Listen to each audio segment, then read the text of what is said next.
teljesítményhez, ugye pénteken beszéltünk le utoljára, azóta sikerült még 2 aranyérmet begyűjteni. Összességében hogy értékelnéd az OP-t? Hát a pénteki nap az elég jól sikerült szerintem, az úgy sikerült, ahogy én azt elképzeltem. A szombati nap az kicsit gyengébbre sikerült, ott az 50-mel miatt egy kicsit elkeseredtem, de végülis ez volt a legjobb, amit úsztam, eddig 25-50-em, úgyhogy végül is olyan nagy keseregnivaló nincs rajta, meg igazából az EB lesz a főversenyünk idén, amire igazán készülni fogunk, ott kell jót úszni.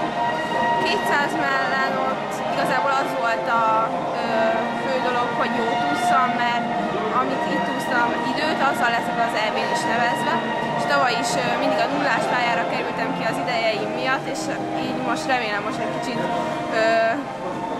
középre tudok kerülni.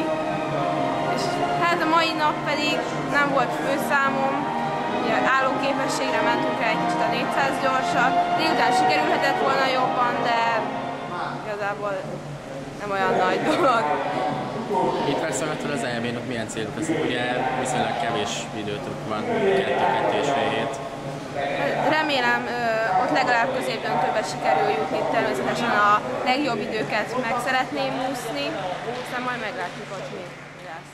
Nem, úgy néz ki, hogy én nem megyek a világbajnokságra, mert nekem az még szerintem túl nagy falat lenne, amerikaiakkal meg nagyobb nemzetekkel, de január közepén lesz egy verseny Sydneyben, amire készülünk, emiatt nem is nagyon lesz téli szünetünk. Ez egy kicsit igen sajnálok, de azért Sydney jó hely, és oda készülünk. Sok sikert!